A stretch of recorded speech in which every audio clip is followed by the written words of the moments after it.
नमस्कार, आप देख रहे हैं आर्या न्यूज और मैं हूं आपके साथ साक्षी जादौन। बीजेपी अध्यक्ष जेपी नड्डा 2 दिवसीय दौरे पर कोलकाता पहुंचे हैं, जहां भारी संख्या में बीजेपी कार्यकर्ताओं ने एयरपोर्ट पर ढोल नगाड़ों के साथ नड्डा का स्वागत किया है। बता दें, जिसके बाद जेपी नड्डा ने कार्यकर्ताओं और जनसभा को संबोधित कर 9 कार्यालयों का उद्घाटन भी किया है। साथ ही नड्डा ने बंगाल की स्थिति को लेकर ममता बनर्जी पर हमला भी बोला है और कहा है कि बंगाल में राजनीतिकरण हो रहा है। बंगाल के मछुआरे पलायन कर आंध्र प्रदेश के समुद्री इलाकों में जाने को मजबूर हैं। वहीं बीजेपी ने लॉकडाउन के दौरान न सिर्फ 1 करोड़ लोगों को प्रधानमंत्री फंड से जोड़ा, बल्कि बंगाल के 21 लाख लोगों की आर्थिक मदद भी की है।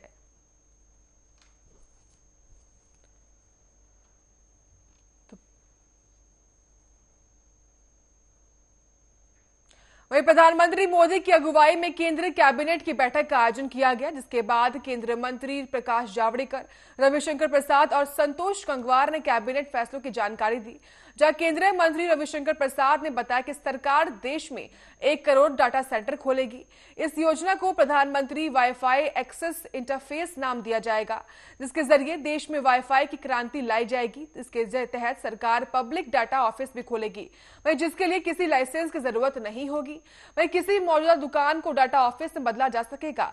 साथ ही सरकार की ओर से data office, data aggregator, app system के लिए 7 दिनों में सेंटर खोलने की मंजूरी भी दी जाएगी।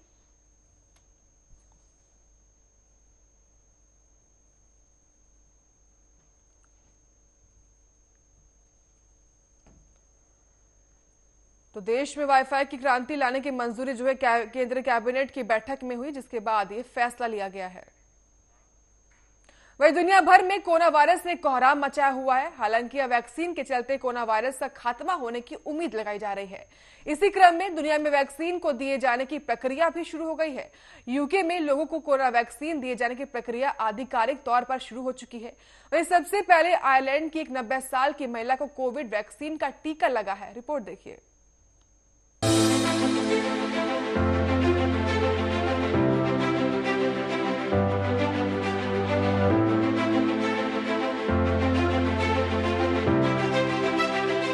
कोरोना के बढ़ते प्रकोप से बचने के लिए तमाम देश लगातार कोरोना वैक्सीन बनाने की जद्दोजहद में थे। हर कोई ऐलान कर रहा था कि सबसे पहले वो कोरोना की वैक्सीन बनाएगा, लेकिन इन सब के बीच ब्रिटेन दुनिया का पहला देश बन गया जहां कोरोना की वैक्सीन बनाई गई है।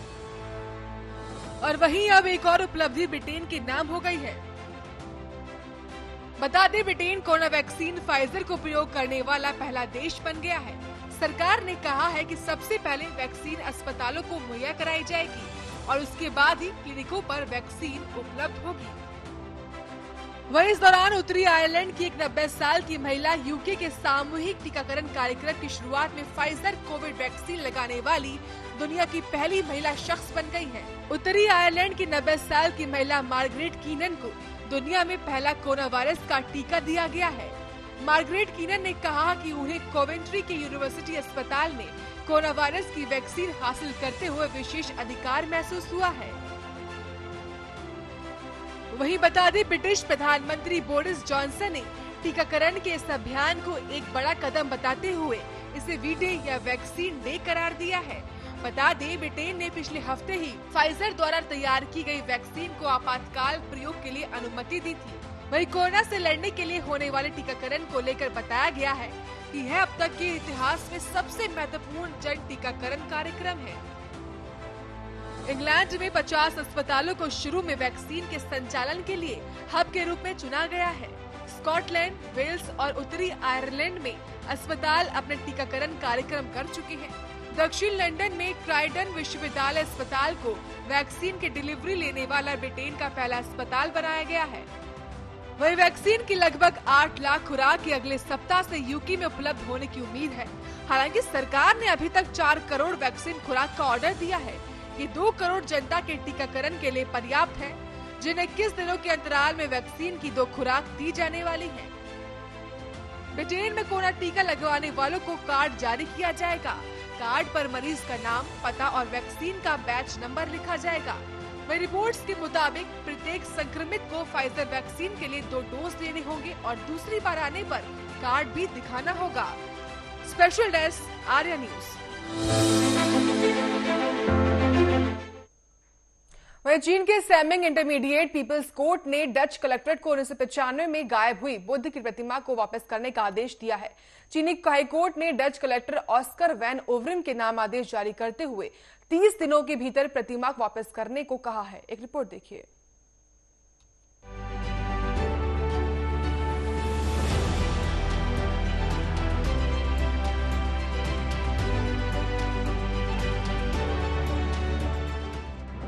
इन दिनों भारत से चोरी हुई विदेशियों द्वारा ले जाई गई मूर्तियां वापस देश लाई जा रही हैं। इसी क्रम में अब चीन से बुद्ध की प्रतिमा भी वापस देश आ रही है। चीन के सैमिंग इंटरमीडिएट पीपल्स कोर्ट ने डच कलेक्टर को 1995 में गायब हुई बुद्ध की प्रतिमा को वापस करने का आदेश जारी कर दिया है। चीनी अदालत ने Dutch collector Oscar van Overeem के नाम आदेश जारी करते हुए 30 दिनों के भीतर प्रतिमा वापस करने का आदेश जारी कर दिया है। आपकी जानकारी के लिए आपको बताते चले कि फुजियान के साउथ ईस्टर्न में स्थित यांगचुन गांव के लोगों का कहना है कि यह मूर्ति 1000 साल पुरानी है, जो साल 1995 में चोरी हो गई थी। वहीं डच कलेक्टर का कहना है कि उन्होंने यह मूर्ति हांगकांग से साल 1996 में खरीदी थी। यही वो मूर्ति नहीं है जिसके मालिकाना हक का दावा यांगचुन गाँव के लोग कर रहे हैं। आपको बताते चले कि ग्रामीण क्षेत्रों के लोगों का कहना है कि गायब हुई मूर्ति में झांग योंग झूसी और पैट्रियार्क झांग गोंग के अवशेष हैं, जो सोंग राजवंश के दौरान बीमारियों के इलाज में मदद करने के लिए इस्तेमाल किए जाते थे। वहीं चीनी मीडिया सिन्हुआ के अनुसार 2015 में हंगरी की एक प्रदर्शनी में यह मूर्ति दिखाई गई थी। 3 साल चली इस कानूनी लड़ाई के बाद यह फैसला लिया गया है कि यांगचुन गाँव के लोगों को मूर्ति का मालिकाना हक दिया जा सकता है। दरअसल ग्रामीणों का प्रतिनिधित्व करते हुए 2 समितियों ने डच अदालत में मुकदमा दायर किया था, लेकिन अगले साल ही कोर्ट ने कहा कि ग्रामीणों की मांग को कोर्ट में लीगल मान्यता नहीं मिल सकती है। बाद में नीदरलैंड की एम्स्टर्डम अदालत ने 14 जुलाई 2017 को इस मामले पर पहली सुनवाई की थी और फिर फुजियान अदालत ने साल 2018 में 2 बार जुलाई और अक्टूबर महीने में इसकी सुनवाई की थी। Special desk, Arya news.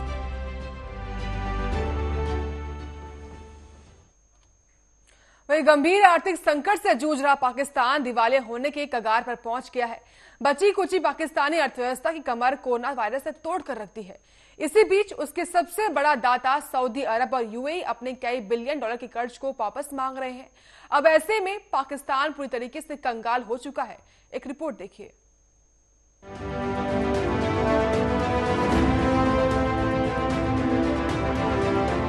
आर्थिक बदहाली से गुजर रहे इमरान खान के नए पाकिस्तान के पास कर्ज चुकाने के भी अब पैसे नहीं बचे हैं। कोरोना महामारी के रूप में पड़ी दोहरी मार से पाकिस्तान बेहाल हो चुका है। अब उसने अंतर्राष्ट्रीय समुदाय से कर्ज वापसी में राहत देने की गुहार लगाई है।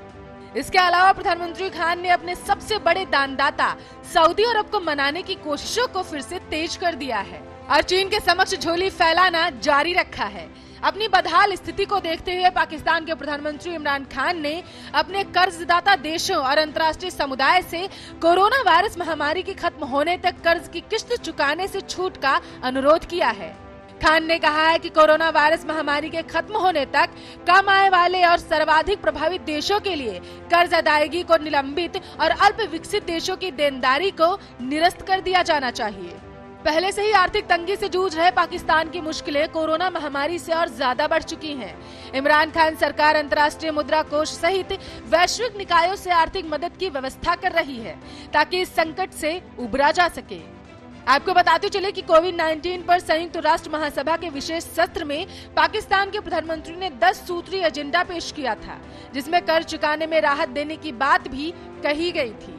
आपको बताते चले इसके साथ ही साथ कुछ और बिंदुओं का भी उसमें उल्लेख किया गया था, जिस पर अंतर्राष्ट्रीय समुदाय को ध्यान देने की जरूरत बताई गई थी। इमरान खान के एजेंडे में पहले स्थान पर कम आय वाले और सर्वाधिक प्रभावित देशों के लिए महामारी के खत्म होने तक कर्ज अदायगी निलंबित करने का अनुरोध रखा गया है। दूसरे स्थान पर ऐसे अल्प विकसित देशों के लिए कर्ज माफी की मांग की गई है जो अपना कर्ज अदा ही नहीं कर सकते। संयुक्त राष्ट्र महासभा के इस 2 दिवसीय वर्चुअल विशेष सत्र में दुनिया के 100 लीडर और कई मंत्रियों ने हिस्सा लिया था। आपको बताते चले कि पाकिस्तान में कोरोना की बिगड़ती स्थिति के लिए इमरान खान ही दोषी हैं। उन्होंने शुरुआत में कड़े उपायों का समर्थन नहीं किया और अब भी उनका पूरा फोकस आर्थिक मुद्दों पर ही केंद्रित दिख रहा है। पाकिस्तान में अब तक 4,10,072 लोग कोरोना से संक्रमित हो चुके हैं और 8,260 लोगों की मौत की खबर सामने आ चुकी है। स्वास्थ्य सेवा पर बढ़ते खर्च ने इमरान सरकार की कमर तोड़कर रख दी है। ऐसे में वो चाहते हैं कि उनकी गलतियों को नजरअंदाज करते हुए अंतर्राष्ट्रीय समुदाय कर्ज चुकाने में उन्हें राहत प्रदान करे। एक मीडिया रिपोर्ट के अनुसार पाकिस्तान का सार्वजनिक ऋण इस साल बढ़कर लगभग 37,500 अरब पाकिस्तानी रुपए हो चुका है। जब पाकिस्तान तहरीक-ए-इंसाफ सरकार सत्ता में आई थी तब सार्वजनिक ऋण 24,800 लाख करोड़ रुपए था, लेकिन प्रधानमंत्री इमरान खान की गलत नीतियों के चलते स्थिति लगातार बेहद खराब होती गई। अब हालात ये हो चले हैं कि पाकिस्तान के पास कर्ज चुकाने के भी पैसे नहीं बचे। यदि इसे अंतर्राष्ट्रीय समुदाय से राहत नहीं मिलती है तो आने वाले दिन और भी उसके लिए बुरे साबित हो सकते हैं। Special desk, Arya news. वहीं इन दिनों देश की राजधानी दिल्ली के चारों तरफ किसान नजर आ रहे हैं जो सरकार के नए कृषि सुधार कानून से नाखुश है। उसे वापस लेने की मांग लगातार वो कर रहे हैं। कृषि प्रधान इस देश में 4 प्रधानमंत्री ऐसे भी हुए हैं जो गांव और कृषि परिवार में ही पैदा होकर शीर्ष तक पहुंचे हैं। आर्या न्यूज की इस खास रिपोर्ट में देखिए कि किस तरीके से किसान परिवारों ने इस महान देश को 1 या 2 नहीं बल्कि 4 प्रधानमंत्री दिए हैं।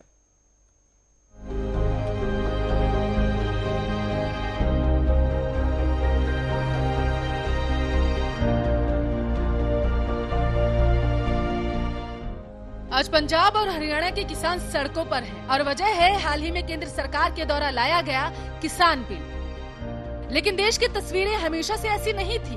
ये वो देश है जिसने किसान परिवार से 1 या 2 नहीं बल्कि 4 प्रधानमंत्री दिए, जो आज पूरी दुनिया के लिए मिसाल है। 1947 में मिली आजादी के बाद अब 73 साल हो चुके हैं।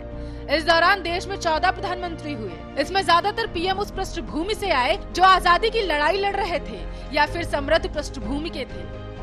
2 प्रधानमंत्रियों मोरारजी देसाई और अटल बिहारी वाजपेयी के पिता स्कूल में टीचर थे। लाल बहादुर शास्त्री और मनमोहन सिंह के पिता सरकारी नौकरियों में थे। शास्त्री के पिता मुंसिफ थे तो मनमोहन के पिता क्लर्क। इसमें 4 ऐसे प्रधानमंत्री थे जो विशुद्ध तौर पर किसान परिवारों से आए। चौधरी चरण सिंह, चंद्रशेखर और एच.डी. देवगौड़ा साधारण गरीब किसान परिवारों से आए तो पीवी नरसिंह राव आंध्र प्रदेश के संपन्न किसान परिवार से ताल्लुक रखते थे। किसान परिवार से आने वाले चौधरी चरण सिंह को किसान आज भी अपना मसीहा मानते हैं। उनका कहना है कि जितना काम एक राजनेता के तौर पर उन्होंने किसानों के लिए किया और नीतियां बनवाई, वो शायद कोई नेता नहीं कर सकता। चरण सिंह देश के 5वें प्रधानमंत्री बने। उन्होंने जुलाई 1979 में पद की शपथ ली, लेकिन संसद में बहुमत साबित नहीं कर पाए। लेकिन करीब 7 महीने तक शीर्ष पद पर तैनात रहे थे। वो पूरी तरीके से पश्चिम उत्तर प्रदेश के उस पृष्ठभूमि वाले परिवार से आते थे जहां जीविका खेती किसानों से ही चलती थी। चरण सिंह ने वकालत की पढ़ाई की, लेकिन उन्हें ऐसे थिंकर प्रधानमंत्री के तौर पर याद किया जाता है जिसका दिल गांवों, किसानों, कुटीर उद्योगों के लिए हमेशा धड़कता था। उन्होंने इसे लेकर बहुत काम भी किया था। कई किताबें लिखी जो आज भी मिसाल है। लगातार किसानों को उनका हक दिलाने के लिए काम किए। आज भी उत्तर भारत के किसान मानते हैं कि जो काम चौधरी साहब ने उनके लिए किया वो अब तक किसी ने नहीं किया। चंद्रशेखर तो नंगे पैरों से ही खेतों में चले जाते थे। चंद्रशेखर 1990 में देश के 9वें प्रधानमंत्री बने। वो बलिया के गरीब किसान परिवार में पैदा हुए थे। उन्हें खेती किसानी के बारे में बहुत बारीकी से सब कुछ पता था। जिंदगी में आखिर तक उन्होंने गांवों और खेतों से नाता बनाए रखा। संसद में लगातार किसानों और कृषि से जुड़े लोगों के लिए उन्होंने हमेशा आवाज उठाई। वो ताज जिंदगी वही खाते थे जो एक साधारण व्यक्ति गांव में खाता होगा। प्रधानमंत्री होने के दौरान वो जब भी बलिया जाते थे ऐसे कमरे में ठहरते थे जिसकी आज कल्पना भी नहीं की जा सकती। अक्सर खेती की ओर वो नंगे पैरों से ही कूच कर दिया करते थे। देवगौड़ा थे कर्नाटक के कृषि परिवार से। देश के 12वें प्रधानमंत्री हरदनहल्ली देवगौड़ा कर्नाटक के मध्यम वर्गीय कृषि परिवार से ताल्लुक रखते थे। यही वजह है कि वो भी हमेशा संसद में कृषि और किसानों के पक्ष में हमेशा खड़े रहते थे। वो सरकार से कृषि और किसानों के लिए एक स्थायी आयोग बनाने की मांग करते रहते थे। जब संसद में सरकार कृषि सुधारों से जुड़े 3 बिल पास कर रही थी तब भी उन्होंने इसे जल्दबाजी में पास करने पर सवाल उठाया था। वो किसानों को स्पेशल पैकेज देने की हमेशा मांग करते रहते हैं। पीवी नरसिंह गांवों में पले बढ़े। देश में आर्थिक सुधारों को लाने वाले प्रधानमंत्री नरसिंह राव की पैदाइश गांव में हुई। वे कृषि परिवार से ताल्लुक रखते थे, हालांकि उनके परिवार को बड़े किसान परिवारों में हमेशा गिना जाता था। कृषि पर राव की मजबूत पकड़ थी। उन्हें भारतीय राजनीति में कृषि एक्सपर्ट के तौर पर हमेशा से देखा जाता था। वो भी ये मानते थे कि देश का विकास तभी होगा जब ग्रामीण भारत खुशहाल होगा, वहाँ विकास के कार्यक्रम बेहतर तरीके से लागू हो पाएंगे। राव ने बाद में अपनी काफी जमीन गरीबों को दान में दे दी थी। Special desk, Arya news.